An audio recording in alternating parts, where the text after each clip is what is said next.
하나님 아버지 감사합니다. 오늘도 주의 백성들 한 사람 한 사람 이 새벽을 깨워주시고 또 하나님의 전으로 인도하시며 오늘도 하나님 앞에 무릎 꿇고 하루를 시작하게 하시니 참으로 감사합니다. 오늘도 아버지 하나님을 바라보며 살아가는 우리들 되게 하여 주시옵소서. 하나님이 우리를 절대 떠나지 아니하심을 기억하며 살아가는 우리들 되게 하여 주시옵소서. 하나님이 늘 나와 동행하심으로 말미암아 아버지 하나님 내가 마땅히 용납하고 수용할 것들을 하나님 넉넉하게 사랑하는 자가 되게 하시고 내가 마땅히 끊어버려야 될 것들을 하나님 절연히 끊어버리는 단절해버리는 하나님의 사람으로 살아갈 수 있도록 도와주시옵소서. 아버지 하나님 세상의 기류 속에서 흐름 속에서 하나님의 말씀이 아니라 세상을 쫓아가는 사람이 되지 않도록 도와주시고 하나님의 말씀으로 오늘도 당당하게 또 흔들리지 않고 승리하는 주의 백성으로 세워주시옵소서. 감사합니다. 예수님의 이름으로 기도드립니다. 아멘. 느헤미야 7장 61절에서부터 73절로 주님의 말씀을 증거합니다. 우리 다 함께 보시겠습니다. 능력받는 새벽기도, 응답받는 새벽기도, 성령과 함께하는 새벽기도. 할렐루야. 아멘. 제1차 세계대전 직후에 프랑스는 독일이 언제든지 다시 전쟁을 일으킬 수도 있다는 불안과 두려움 속에 독일과의 마주하고 있는 국경에 대규모의 요새를 건설합니다. 총 길이만 약 44마일에 이르는 성벽을 세웠습니다. 당시 프랑스의 육군 장성이었던 앙드레 마지노의 이름을 따서 그것을 마지노 라인, 우리말로 마지노 선이라고 명명했습니다. 그 이후로 이 마지노선은 절대로 뚫려서는 안 되는 어떤 최후의 보루와 같은 명사로 의미로 사용되고 있습니다.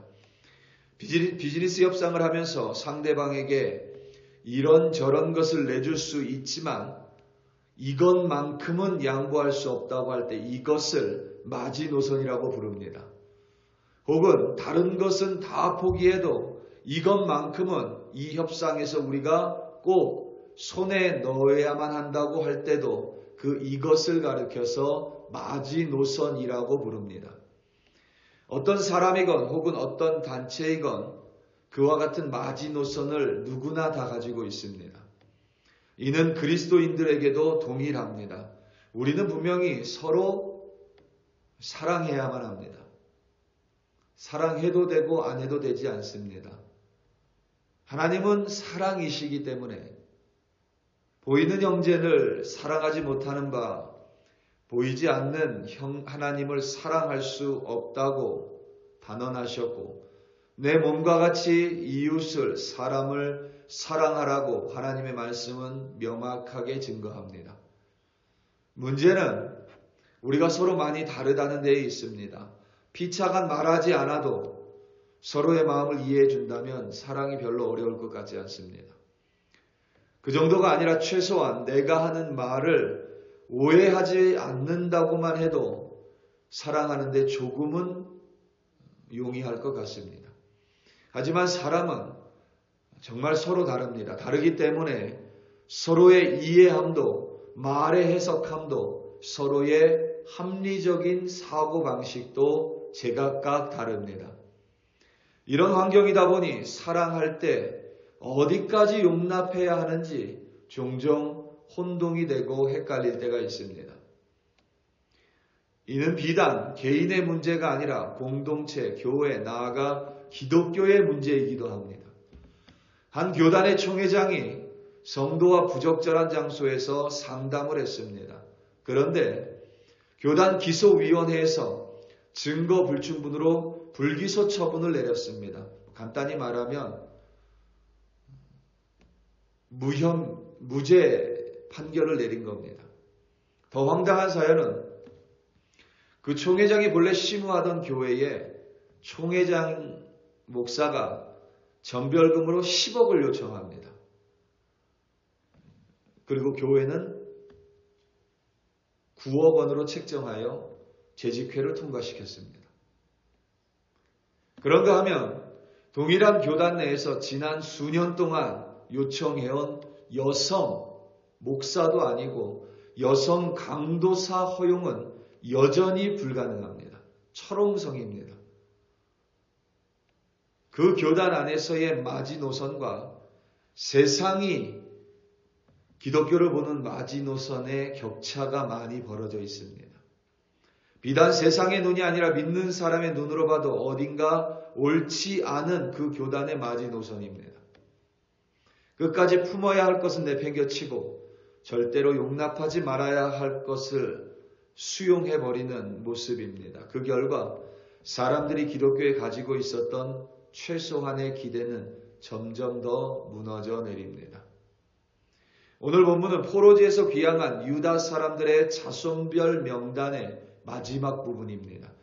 그 끝부분이 다소 특이합니다.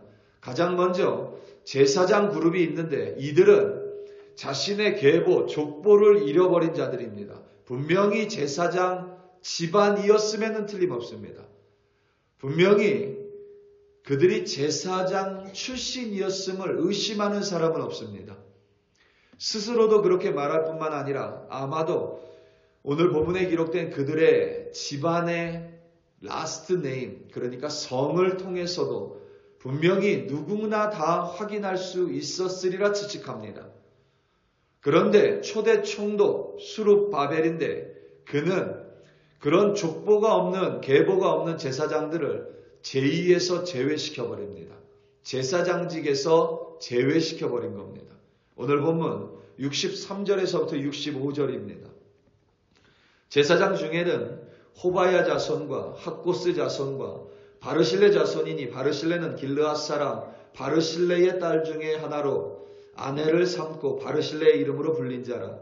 이 사람들은 계보 중에서 자기 이름을 찾아도 찾지 못하였으므로 그들을 부정하게 여겨 제사장의 직분을 행하지 못하게 하고 총독이 그들에게 명령하여 우림과 둠빔을 가진 제사장이 일어나기 전에는 지성물을 먹지 말라 하였느니라. 아멘. 호바야 자손, 학고스 자손, 바르실레 자손은 분명히 제사장 집안입니다. 그런데 그들은 가문의 계보를 분실했습니다. 족보를 잃어버렸습니다. 이들은 분명히 자신들을 제사장으로 받고 제사장으로 섬기기 원했습니다. 그것은 제사장으로서의 권리 또한 행사하기를 원했다는 것입니다. 그런데 수룹바벨은 그들이 제사장의 의무, 곧 제의를 담당하지도 못하게 했고 동일하게 제사장의 권리도 행사하지 못하도록 막아섰습니다. 총독은 그들에게 우림과 둠빔을 가진 제사장이 일어나기 전까지는 성전에서 나오는 지성물을 먹지 못하게 조치 내렸습니다. 어떤 면에서 과한 결정으로 보입니다. 나라가 망했고 예루살렘이 불탔습니다. 자신의 집안의 족보가 계보가 불탔고 유실됐다고 해도 충분히 이해할 수 있는 상황입니다. 모두가 포로가 끌려갔고 60년 만에 다시 돌아왔습니다. 고향으로. 다 같이 죽을 고생을 하면서 포로지에서 돌아왔고 바사 제국의 편안한 삶을 포기하고 무너진 예루살렘 성전을 쌓기 위하여 이들은 분명히 돌아왔을 것입니다. 같이 고생을 하면서 예루살렘 성전을 재건했습니다. 당시 그들이 제사장 집안에 속해 있음을 모르는 사람은 없었던 것 같습니다. 그러면 그 정도는 전쟁 중에 족보가 불탈 수 있으니 전쟁 중에 계보가 유실될 수 있으니 우리 그 정도는 봐주고 그 정도는 용납하고 그 정도쯤은 괜찮지 않냐고 말하는 사람이 더 많았을 것입니다. 제사장인데 거짓말하겠습니까? 라고 반문하는 사람들도 분명히 있었을 것입니다. 제사장에게 이렇게 하는 것이 너무한 것 아니냐고 따지는 사람도 분명히 있었을 것입니다. 제사장은 섬기는 자리이니 좋은 게 좋은 거 아니겠냐고 말하는 사람도 분명히 있었을 것입니다. 하지만 수룹바벨은 당시 지도자였던 총독이었던 수룹바벨은 이런 지하에 그들을 다 거절합니다. 그리고 우림과 둠빔을 가진 제사장, 그러니까 제사장과 제의가 성전뿐만 아니라 제사장 제도와 제의 제도가 올바르게 세워질 때까지 그들을 제사장직에서 다 제외시켜버립니다. 그런가 하면 포로에서 돌아온 귀향민들의 명단 마지막에는 이방인으로 보이는 이들의 명단이 수록되어 있습니다. 오늘 본문 61절 62절입니다. 델멜라와 델하르사와 구룹과 압돈과 임멜로부터 올라온 자가 있으나 그들의 종족이나 계보가 이스라엘에 속하였는지는 증거할 수 없으니 그들은 들라야 자손과 도비야 자손과 느고다 자손이라 모두가 642명이요. 아멘. 여기서 델멜라와 델하르사, 구룹, 압돈, 임멜은 모두 여러분 메소포타미아 지역의 성들입니다. 예루살렘이나 팔레스타인 지역, 이스라엘 지역, 북이스라엘 지역, 사마리아 지역이 아닙니다. 모두 이방 땅입니다. 그 땅에서 온 사람들이 있었습니다.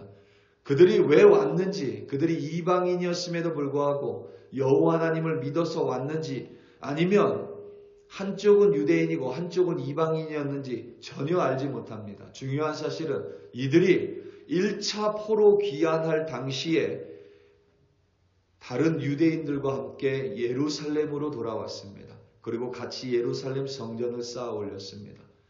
수룹바벨은 이들을 모두 마치 유대인들처럼 유대인 족보에 올립니다.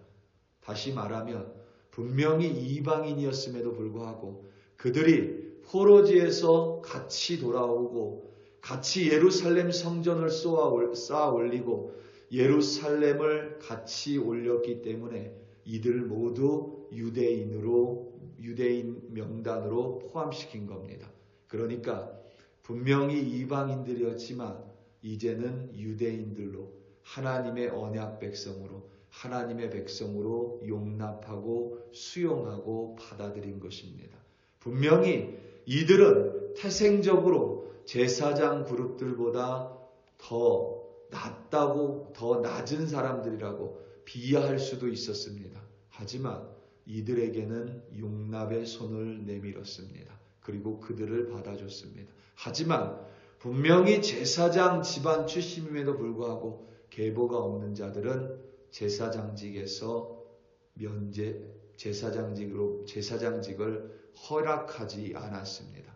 그것이 바로 1차 포로 기환, 2차 포로 기환, 그리고 3차 포로 기환을 통하여 다시 하나님의 언약 백성 예루살렘을 쌓아 올린 자들의 위대한 모습입니다. 우리 사랑하는 성도 여러분, 신앙생활을 할수록 우리의 마지노선은 높아져야만 합니다. 신앙생활을 이제 막 한 사람들에게는 교회에 나오는 것이 마지노선일 수 있습니다.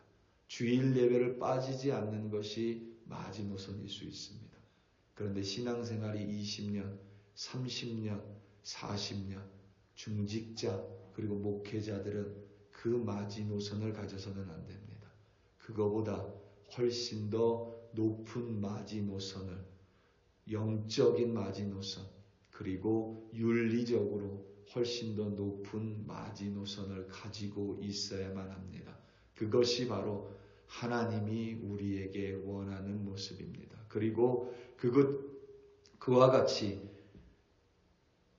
우리의 신앙의 연수와 비례하여 더 높은 마지노선을 가지고 있을 때에 우리를 통하여 공동체는 변화되고 이 세상은 분명히 변화될 줄로 믿습니다. 오늘 하루도 살아가시면서 하나님이 우리에게 주신 그리스도인이라는 정체성으로 마지노선을 삼으시고 내가 신앙생활의 연수와 함께 다른 그리스도인들보다는 더 높은 마지노선을 견지함으로 말미암아 오늘도 승리하시고 오늘도 하나님과 동행하시고 오늘도 하나님의 도구로 살아가시기를 예수님의 이름으로 축원합니다. 다 함께 기도하시겠습니다. 우리 시간 함께 기도할 때에 오늘에서 금요 기도회를 위하여 합심하여 기도합니다. 그리고 주일 있을 예배를 위하여 합심하여 기도합니다. 특별히 하나님께서 금요 기도회 가운데 우리의 기도 가운데 응답하여 주시기를, 금요 기도회를 통하여 우리의 믿음이 더욱더 성숙해지기를 함께 기도하고, 주일 예배 가운데 성령의 불로 말미암아 정말 하나님 앞에서 모두 태워지는 바른 예배로 하나님께 나아가게 해달라고 다 함께 주여 한번 부르시고 합심하여 기도합니다. 주여. 할렐루야 할렐루야 할렐루야. 아버지 하나님 감사하고 감사하며 오늘도 아버지 하나님 이 하루를 기도로 시작합니다. 아버지 하나님 신앙의 마지노선이 있습니다. 특별히 아버지 하나님 우리가 신앙생활의 연수가 있다라고 자랑한다면 우리의 마지노선이 이제 막 예수님을 믿기 시작한 이들보다 훨씬 더 높은 마지노선이 되게 하여 주시옵소서. 영적으로 또 윤리적으로 하나님 보시기에 합당한 마지노선으로 오늘도 아버지 하나님 가정을 변화시키고 오늘도 교회를 변화시키며 오늘도 세상을 변화시키는 하나님의 도구로 살아갈 수 있도록 도와주시옵소서. 수룹바벨은 제사장들에게 마지노선과 이방인들에게 마지노선을 달리함으로 말미암아 오히려 더 온전하고 완전한 공동체를 이룰 수 있었습니다. 아버지 하나님 우리도 오늘 이 말씀을 통하여 우리 신앙의 마지노선을 다시 한번 돌아보며 겨우 아버지 하나님이 예배드리는 마지노선이 아니라 하나님 앞에 섬기는 마지노선으로 하나님 앞에 수고하고 헌신하는 마지노선으로 나아가는 우리 한 사람 한 사람 되게 하여 주시옵소서. 금요 기도회를 주님 손에 올려드립니다. 하나님 우리가 하나님께 약속한 시간입니다.